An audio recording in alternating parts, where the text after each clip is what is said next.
Hello everyone. नमस्कार सर्वांना. श्री स्वामी समर्थ. जय जिजाऊ जय शिवराय.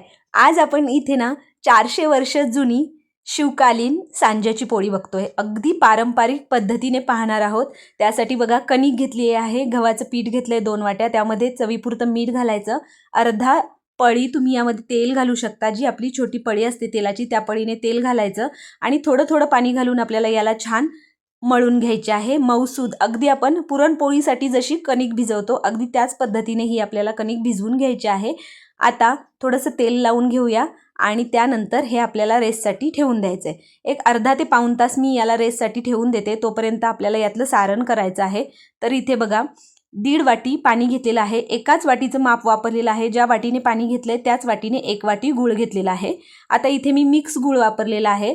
तुम्ही शक्यतो काळा गूळ वापरा, तो पौष्टिक असतो. आणि त्यानंतर आपल्याला इथे हा गूळ आहे तो या पाण्यामध्ये विरघळवून घ्यायचा आहे. अजिबात पाक वगैरे करण्याची गरज नाही, फक्त गूळ छान विरघळवून घ्यायचा आहे आपल्याला. आणि त्यानंतर यामध्ये मी घातलेला आहे 1 चमचा साजूक तूप. आता साजूक तूप घातल्यामुळे पोळ्यांना अगदी मऊसूत ओठानेही तुटतील अशा या पोळ्या तयार होतात. आणि त्यानंतर यामध्ये 1 वाटी रवा घातलेला आहे. आता तुम्ही पाहिलं, ज्या वाटीने मी 1.5 वाटी पाणी घातलं त्याच वाटीने मी 1 वाटी गूळ घातलेला आहे आणि त्याच वाटीने 1 वाटी रवा घातलेला आहे. बारीक रवा वापरलेला आहे. आता मी रवा शक्यतो थोडासा भाजून ठेवत असते, म्हणून मी आता भाजला नाही. जर तुम्ही रवा भाजलेला नसेल तर त्याला थोडंसं तुपावर आधी भाजून घ्या आणि त्यानंतर तो रवा वापरा.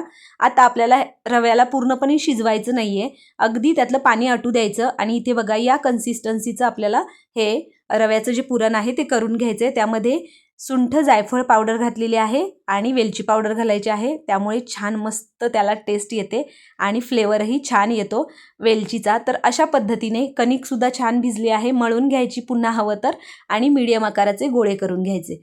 आता इथे गव्हाचे आपले गोळे तयार झालेले आहेत आणि हे जे आपल्याला सांजा आहे जो पुरण पिठामध्ये भरायचा आहे तो सुद्धा थंड झालेला आहे. त्याचे सुद्धा अशा पद्धतीने मीडियम आकाराचे गोळे करून घेतले. तुम्ही बघू शकता, जेवढं मी सांज्याचा गोळा घेतलाय तेवढाच मी कणकेचा गोळा घेतलेला आहे.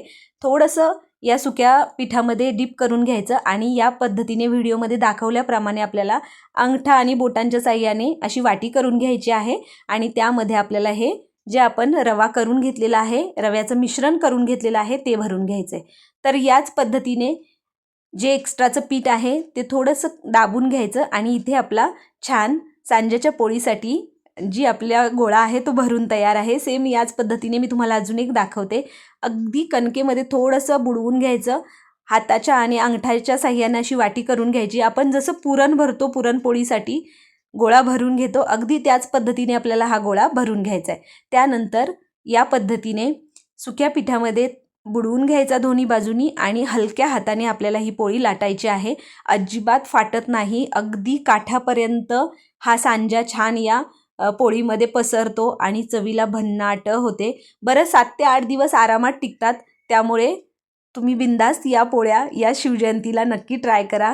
आणि आपण ही शिवजयंती स्पेशल सांज्याची पोळी अगदी पारंपरिक पद्धतीने पाहत आहोत. तर बघा, छान लाटून घ्यायची, सगळ्या बाजूंनी लाटून घेतलेली आहे. इथे मी तवा ठेवलाय गरम करायला, तूप घालून घ्यायचं आणि त्यानंतर आपल्याला ही पोळी छान अशी भाजून घ्यायची.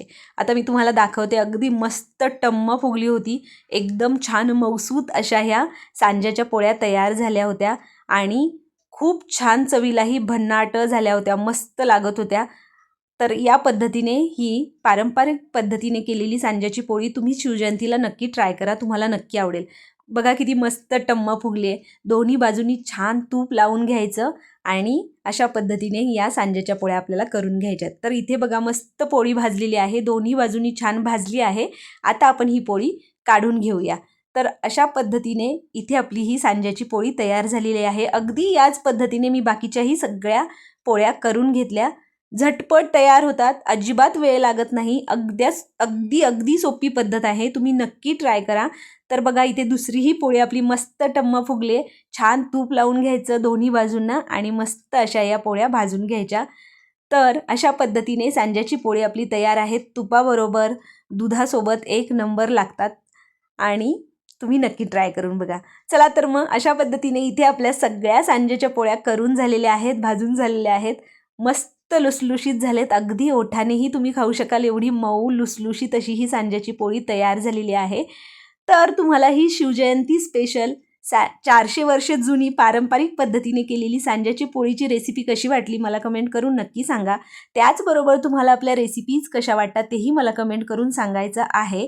तुम्हाला जर आपल्या रेसिपीज आवडत असतील तर आपल्या आदिश्री रेसिपी चॅनलला सबस्क्राईब करा आणि बेल आयकॉन प्रेस करायला अजिबात विसरायचं नाही, जेणेकरून इथून पुढे येणाऱ्या अशाच नवीन छान छान आणि पारंपरिक पद्धतीने बनवलेल्या वेगवेगळ्या रेसिपीज तुम्हाला पाहता येतील आणि त्या तुम्हाला ट्राय करता येतील. आता मी तुम्हाला इथे एक पोळीसुद्धा खोलून दाखवणार आहे. अगदी पोळीच्या काठापर्यंत छान हा सांजा सगळीकडे जातो, सगळीकडे पसरतो आणि मस्त ही सांज्याची पोळी तयार होते. तर तुम्ही बघू शकता किती मऊ आणि लुसलुशीत झाली आहे. बरं, अगदी काठापर्यंत हे आपण जे रव्याचं मिश्रण रव्याची जे सांजा आपण याच्यामध्ये भरला तो अगदी काठापर्यंत गेलेला आहे आणि मस्त अशी ही लुसलुशीत इथे सांज्याची पोळी तयार झालेली आहे. तर नक्की ट्राय करून पहा आणि कमेंट करून नक्की सांगा. भेटूया अशा एका नवीन रेसिपीसोबत. तोपर्यंत मस्त राहा आणि छान छान रेसिपीज ट्राय करून खात राहा. Bye bye.